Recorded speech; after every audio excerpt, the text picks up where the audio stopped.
Good morning. This is week number 7 of my garden tours. Technically, everything has been in the ground about 45 days. I kind of feel like since I'm going in and out, checking on the garden so often, I feel like everything is happening so slowly. But when I went back to the calendar and actually counted how many days everything's actually been in the ground, it's only been 45 days or so. So it's kind of amazing that everything went from such teeny tiny little seeds to such overflowing abundance. And it is overflowing. My garden is starting to reach more than capacity, so I've had to be a little bit more creative. I've also put in, just last night, I put in a drip soaker hose that reaches most of the plants to help alleviate some of the time that I was spending hand watering. So I was out here a good 2 hours every morning just hand watering all the plants. So while it wasn't a hard job, it just took up a lot of time. So the soaker hose is gonna save me a lot of time. Anyway, let's get to it.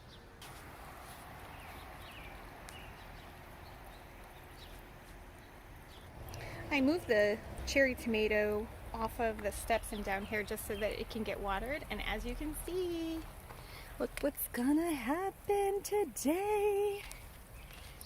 It is the first ripe tomato. So the first ripe tomato is coming from the Super Sweet 100 hybrid, and this plant was on the deck. And coincidentally, it is the only variety that is showing signs of early blight, which is very interesting, but I thought that was worth saying. Okay, ready? Oh my goodness. Oh, they're so better. So much better. Growing at home. I'll have a couple more ready, hopefully this week. We've had 3 days in a row of 90-degree temperatures, and it's just going to continue this week. So some of the plants are struggling, some of them are thriving. Over here, the cucurbits, other than being plagued by cucumber beetles, they seem to be growing just fine. Got quite a few flowers. You can see the damage from the cucumber beetles. Some of the flowers are suffering. I haven't really treated with anything. I've just been hand removing them, and that seems to be doing okay for now. We'll see. And then, okay, this is the honey nut, and unfortunately I thought that it had gotten pollinated, but clearly it didn't, which is kind of sad, but it's still throwing off lots of flowers, and we still have plenty of time in the season, so I hope. Oh, that's a female flower too. And there's a squash bug right in it, or not a squash bug, a cucumber beetle in it. Oh, you're annoying. Oh, I got him. Damaged the flower a little bit, but I got him. Ha ha ha. So hopefully, oh yep, we got some male flowers open. So hopefully the pollinators will get to that better than I did with the other one.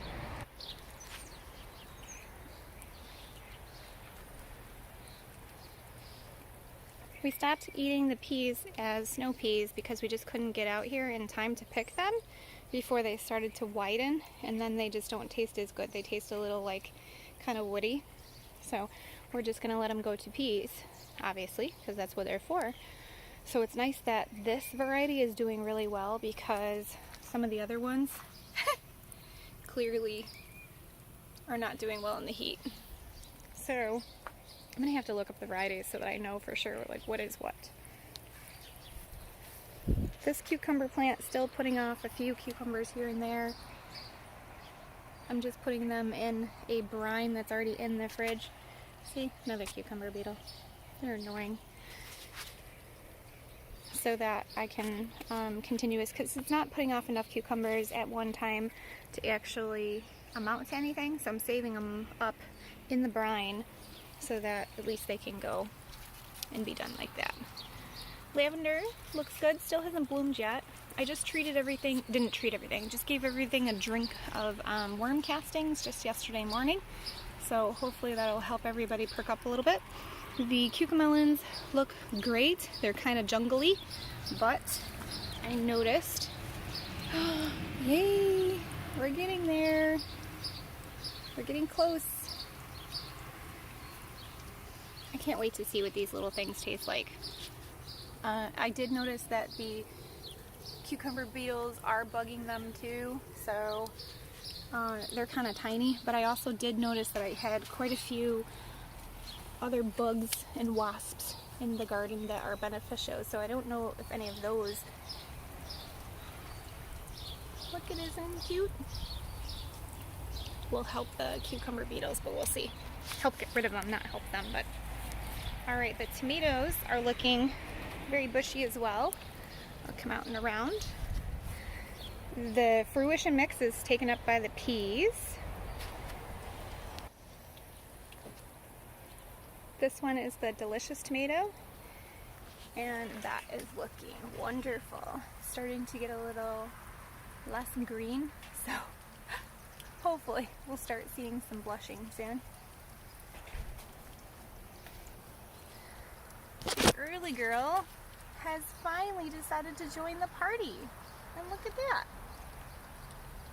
She's catching up quick, so I think it would be just miraculous if the early girl ends up ripening before the rest. That would just be really funny. This one is another delicious tomato, and that one's doing really well. Look at the fruit on that. That's incredible. Very exciting. Then the lime green salad tomato. It's doing pretty good, looks good. And then look what else is ripening. Very excited. This is another super sweet 100, but if you see, the only one that's showing signs of blight. None of the others. So I've been trying to get rid of all of the infected limbs and branches, just to try and control it a little quicker. I mean, you know, when I was reading the square foot gardening books and things, everyone says you can have one tomato plant per square foot, and this is really pushing it. I mean, as you can see, it branches out like crazy. You know, now that I pruned everything down here, it's nice and airy, but I mean, that's just not enough space for tomatoes that grow that much. The only one that is keeping to the square foot is the lime green salad tomato, and that's because it's a determinate, and I didn't even know that when I planted it. So obviously, I think if I stick to this plan next year, the tomatoes that are going to stay in 1 square foot would all have to be determinate varieties, or I give them more area, or possibly not plant them in the actual bed. But we'll see.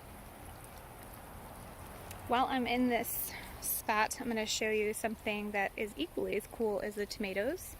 So last week I showed you a teeny tiny watermelon, which is still teeny tiny, but look, I think the buggies have gotten it. Bad buggies. Okay? Yeah, because, oh, there's a nice little pollinator. Thank you. Thank you very much. But then, look at this. Oh, nestled in there is, yay, and then there's one more. Oh, look at that. I'm super excited. So I have no idea how big they're gonna get with this container. I think it's a 20-gallon container. It's still shooting off some little buds. I did read that you're only supposed to have like 1 actual melon per vine so that it has a chance to actually grow the melon really well. But I've just kind of let it do its thing because it's more or less an experiment. I want to see what it can do. So I thought that was pretty cool.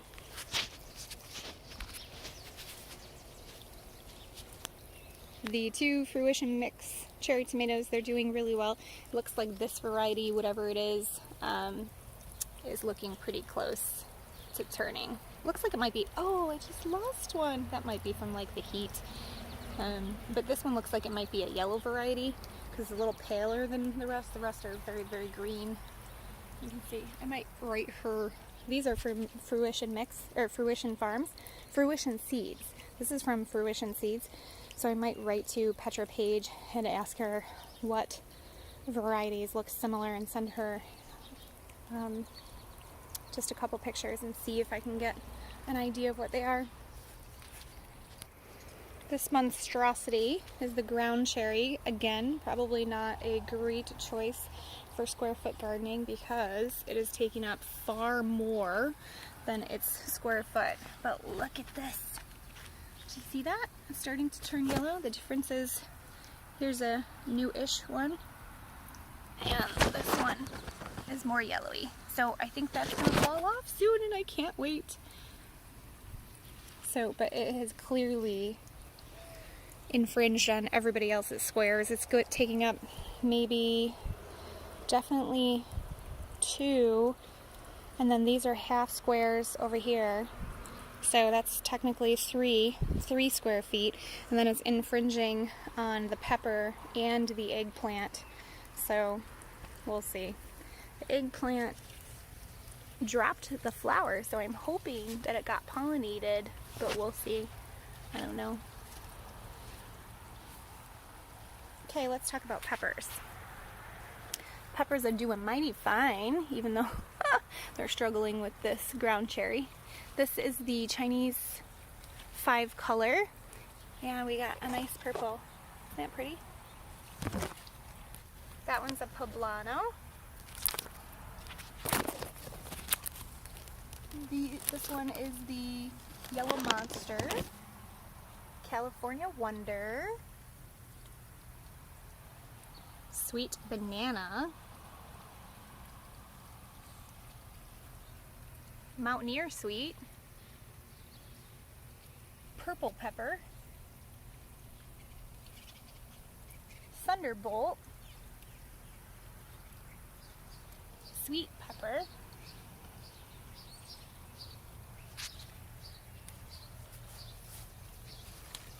and the Czech Black. Lots of peppers. Czech Black turns red when it's ready, so these aren't ready yet. More peas that are doing just fine. I think because they're a little bit more shaded. So, should have peas. Lucas's beans are about knee high right now. I mean, obviously they're in the raised bed, but they're still really big. And I just saw yesterday. Ta-da! Look at that. I had a sweet friend come by the other day, and her daughter brought me a gift and brought it straight out to the garden, and I had no idea. So this was a cute little surprise. I thought it was adorable. Nice little spot in my garden. Strawberries are doing their thing. Yay! Turning red. I think they are going to be red, not pink.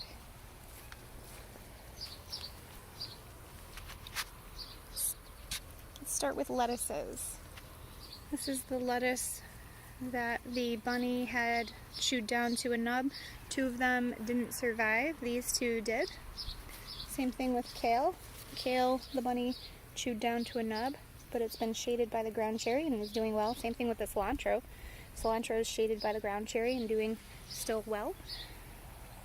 So let's talk about these lettuces that I planted. I'm not even entirely sure if they'll survive the heat, but we'll see. Okay, this variety is romaine. I sowed them pretty thickly just because I didn't know what was going to come up. They were new seeds that I purchased, but I just didn't know because of heat-wise what would come up. So I kind of thinned them a little bit and then let them do their thing. This one is the green salad bowl lettuce, and after I had sown all of these seeds, it rained really good.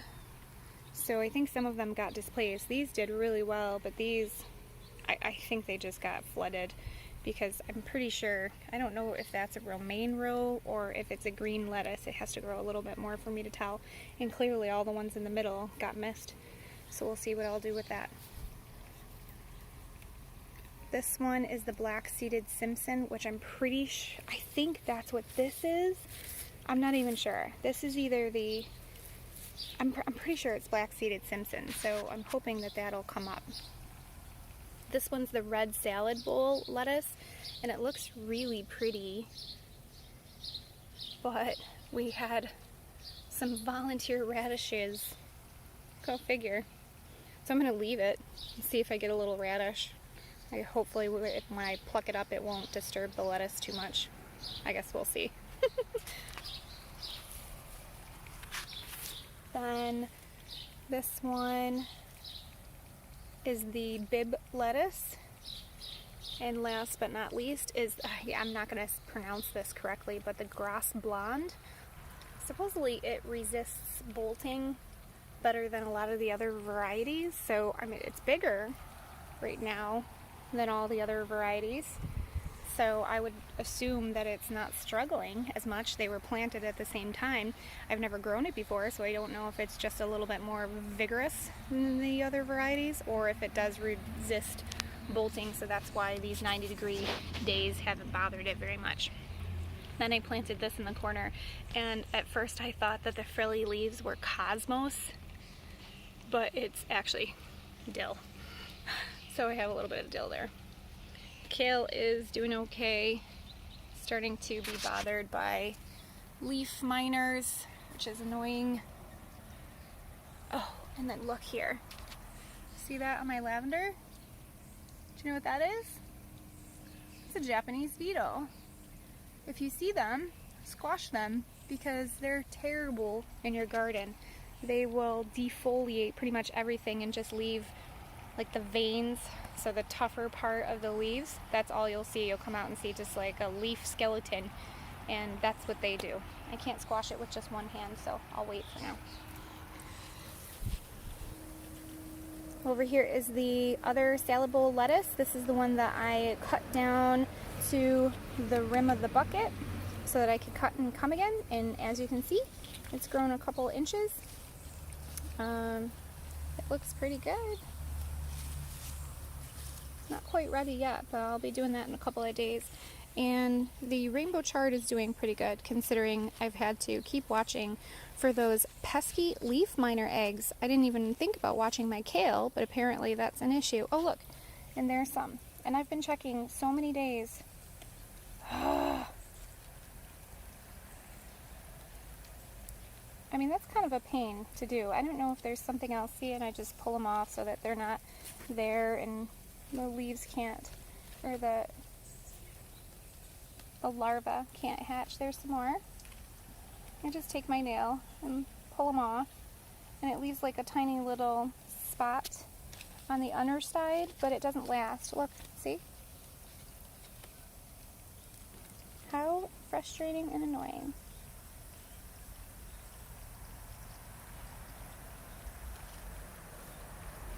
Boy, they went through and did a lot of them.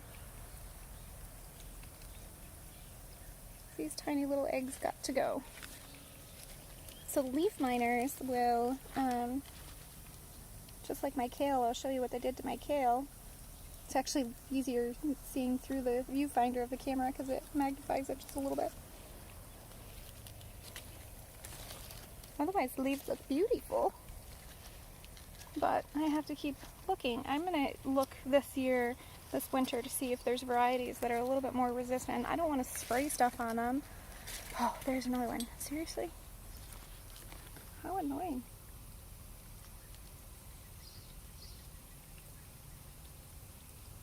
I just scrape it off. And there you go. See? You can barely see it on the other side. Very annoying. This is what it looks like. That's from the damage from a leaf miner. Yeah, you don't want to eat that now. So, I mean, it's definitely something you don't want in your garden. Look at the damage. Yuck. It's from a little larva tunneling. Oh, and you can see like where it was deposited, and then eats its way through, sucking on the juices of the leaf, the plant. Grr. So that'll go in the compost pile. And I'm going to pause for just a minute so I can get this beetle before it flies away. Okay, how about more beans? These are looking absolutely beautiful, and look at the sequoia beans. Look at those blooms. Aren't they just beautiful? They're so pretty. You can see where some of these leaves were starting to turn yellow. Well, yesterday I gave them just a drink of worm castings, which was super fun because I had to do it all by hand. I had to mix up a gallon and go pour it out. It was ridiculous. But everybody got worm casting tea, basically, and everything's perked up. I wonder what that little thing is. Is that a snail? It is a little baby snail. Grr, you don't want that on your beans either.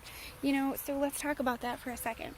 On this garden, I put on this copper taping.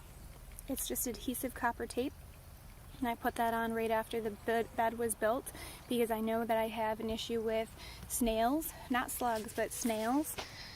Well, yesterday I killed a slug in my lettuce bucket, and then obviously just now, grr, there's a snail, baby snail, on my beans. So clearly they are maneuvering up the buckets, but not the beds. So that's interesting. Whether it's the tape or what, I don't know. Maybe I'll go through, it's kind of late now to maneuver these buckets, but to put tape around these. Interesting. Okay, just an update on my pumpkin.